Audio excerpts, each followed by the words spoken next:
بسم اللہ الرحمن الرحیم الحمدللہ رب العالمین والصلاة والسلام علی سیدنا محمد معدن الجود والکرم وعلی آلہ وصحبہ وبارک وسلم اللہم صلی علی محمد وعلی آل محمد الصلاة والسلام علیکہ یا سیدی یا رسول اللہ وعلی آلکہ واصحابکہ یا سیدی یا حبیب اللہ۔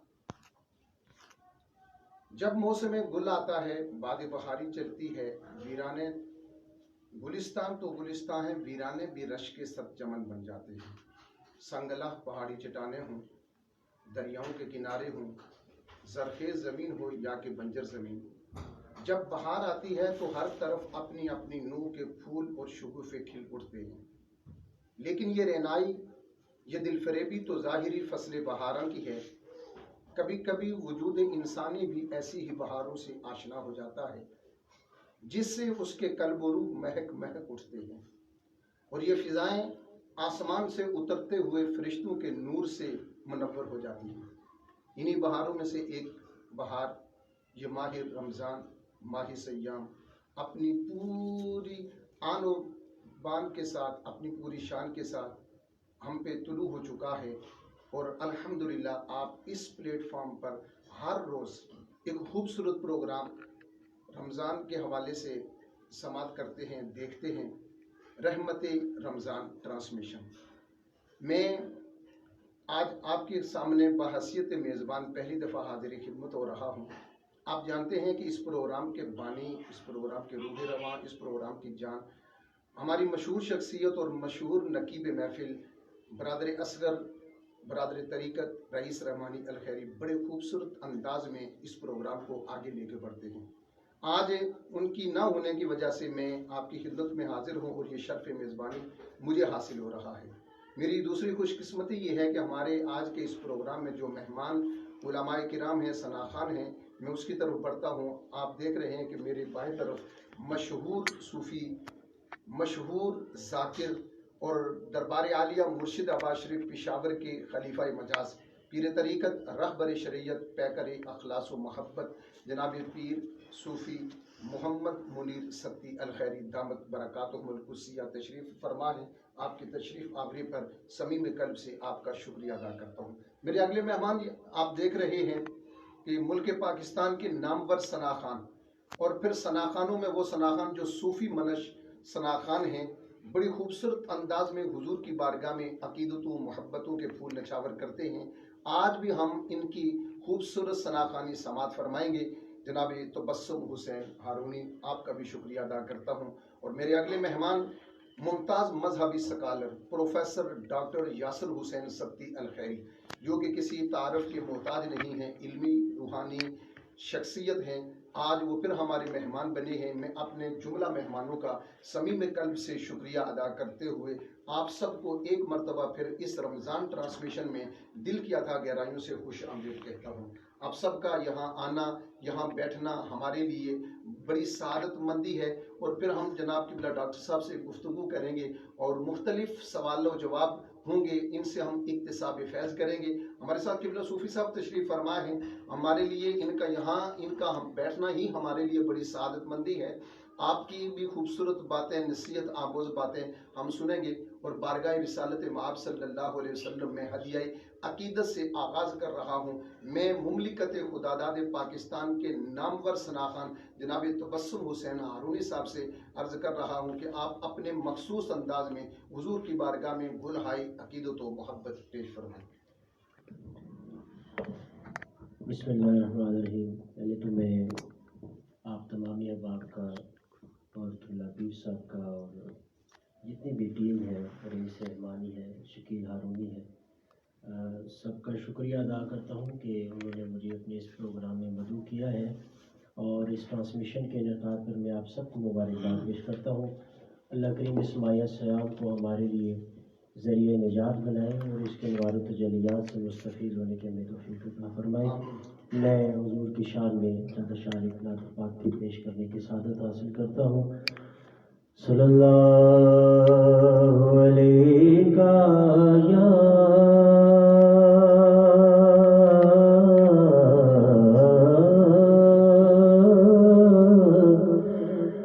رسول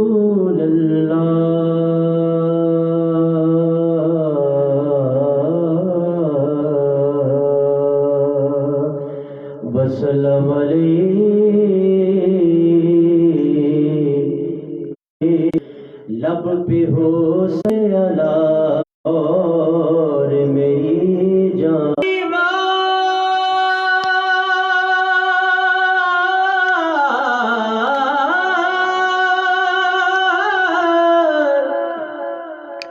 درو دیوار پہ ہو صلی اللہ کے کتبے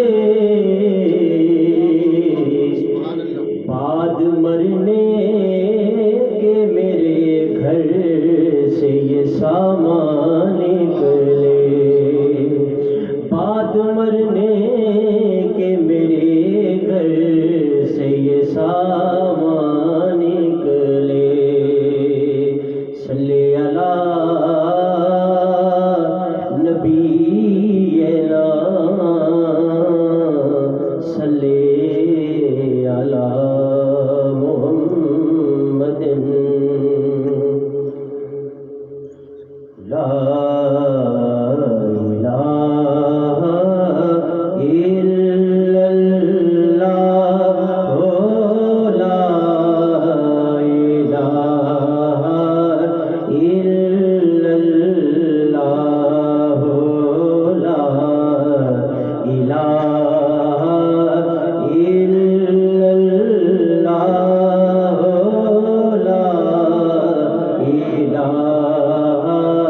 الا اللہ خودی کا سر نہالا الہ الا اللہ لا الہ الا اللہ خودی ہے میرے فسانہ الہ الا اللہ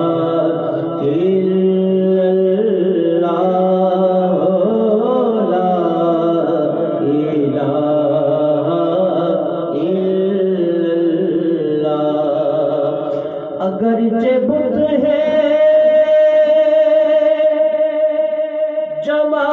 جماعت کی آستینوں میں مجھے ہے حکم ارزالا الہ الا اللہ لا الہ الا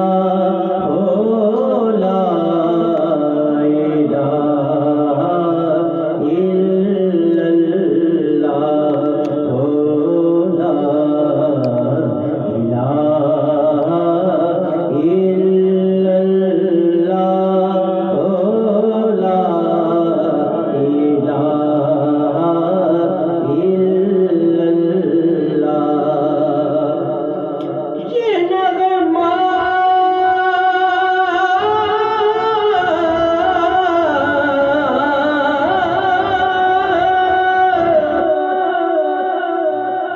یہ نغمہ فصل گلو لالا کا نہیں پابند بہار ہو کے خزاں لا الہ الا اللہ لا الہ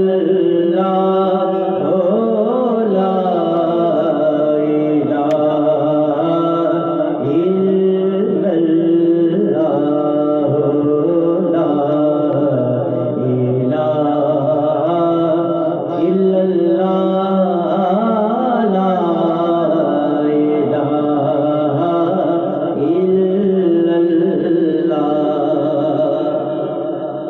حسبی ربی جل اللہ